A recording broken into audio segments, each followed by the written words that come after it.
votes. How can you win with Russian interference, though? That's the real what I'm thing. scared about in 2020. But rightly. Because I think he's an illegitimate president that didn't really win. So how do you fight against that in 2020? You are absolutely right. He's an illegitimate president in my mind. Would you be my vice presidential candidate?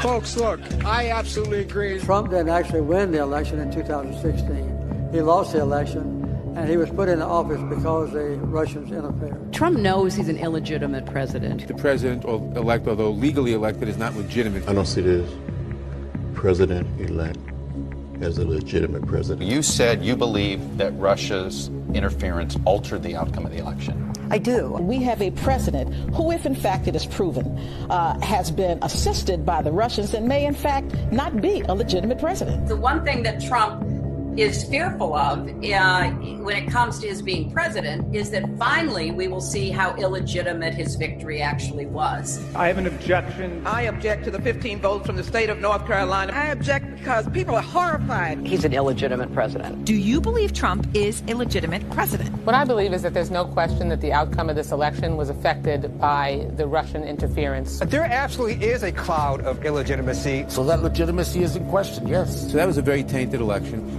And in that sense, it's illegitimate. Why do you think the president is going to such great lengths to essentially prove that he beat you? Because he knows he didn't. He knows he's an illegitimate president. Stolen emails, stolen drone, stolen election. Welcome to the world of unprecedented Trump. So do you believe President Trump is an illegitimate president? Based on what I just said, which I can't retract. In the Russian attempt to have the election, and frankly, the FBI's weighing in on the election, I think makes his election illegitimate. There was a widespread understanding that this election was not on the level. We still don't know what really happened, Isaac. I mean, there's just a lot that I think will be revealed, history will discover, but you don't win by 3 million votes and have all this other shenanigan stuff going on and not come away with an idea like, whoa, something's not right here. The outcome of the election was affected by their interference, and now we need to know, to what degree, if any, the Trump campaign was actually in collusion with Russia. He knows he's an illegitimate president. So of course he's obsessed with me, and I believe that it's a guilty conscience. We actually won the last presidential election, folks. They stole the last presidential election. And Al Gore won that election. I think he won it anyway. Actually, I think I carried Florida. Bush versus Gore. A court took away a presidency. If all the votes were counted in Florida, that Al Gore would be president today and George Bush would be back in office. I come from Florida, where you and others participated in what I call the United States coup d'etat. There's no doubt in my mind that Al Gore was elected president. I rise to object to the fraudulent 25 Florida electoral votes. I must object because of the overwhelming evidence of official misconduct, deliberate fraud, and an attempt to suppress voter turnout. It is signed by myself on behalf of my diverse constituents and the millions of Americans who have been disenfranchised by Florida's inaccurate vote count. The Supreme Court, not the people of the United States, decided this election. Speaking to a Democratic group in Chicago Tuesday, he made it clear he thinks Al Gore was the winner. By the time it was over, our candidate had won the popular vote, and the only way they could win the election was to stop the voting in Florida. Catherine Harris, Jeb Bush, Jim Baker, and the Supreme Court hadn't tampered with the results, Al Gore would be president. The Supreme Court elected the president. 2004, yes. Al Gore won the state of Florida in 2000, although not the presidency. But the Supreme Court tampered? That's a large charge.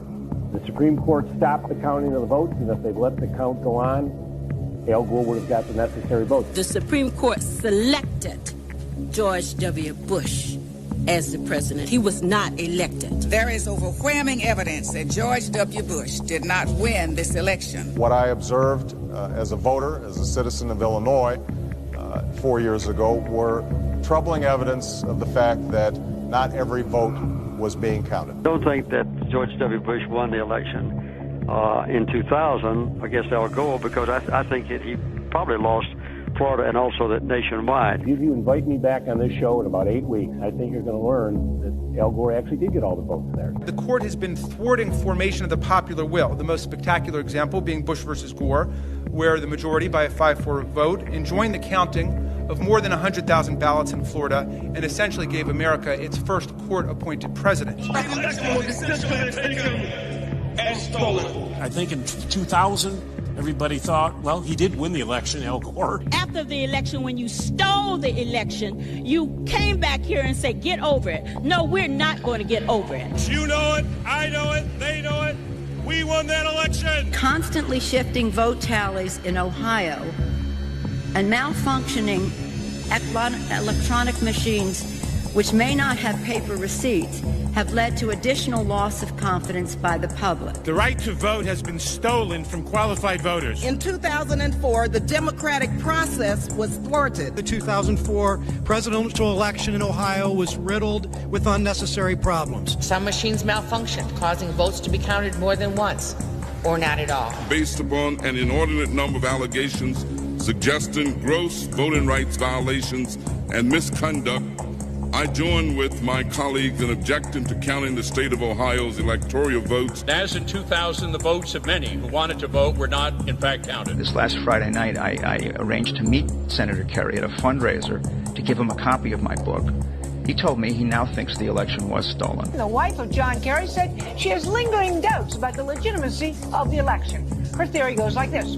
Two brothers, she calls hard right Republicans, own 80% of voting machines in the U.S. Therefore, it would be easy to hack into the mother machines that control the electronic voting. There were numerous irregularities in Ohio, including large percentages of rejections of provisional balloting, problems with voting machines. As we look at our election system, I think it's fair to say that there are many legitimate questions about its accuracy, about its integrity. There are still legitimate concerns over the integrity of our elections. I agree with tens of millions of Americans who are very worried that when they cast the ballot on an electronic voting machine, that there is no paper trail to record that vote. The numerous irregularities that occurred with the electronic voting machines in Ohio on November the 2nd of last year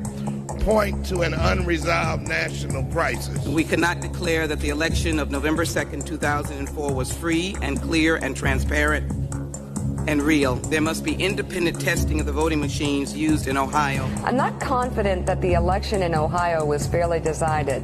We know that there was substantial voter suppression, and the machines were not reliable. The members of Congress who have brought this challenge are speaking up for their aggrieved constituents, many of whom may have been disenfranchised in this process. Treating today's electoral vote count in Congress as a meaningless ritual would be an insult to our democracy unless we registered our own protest against the obviously flawed voting process that took place in so many of our states. Voters who wish to cast a vote for president or vice president can't approach the polls with certainty that their vote will be counted. One of the most significant problems in Ohio and in many other states was the lack of measures to ensure the integrity of electronic voting machines. In 2004, they caused Democratic voters in Ohio to wait for 8 hours before they could cast their ballot.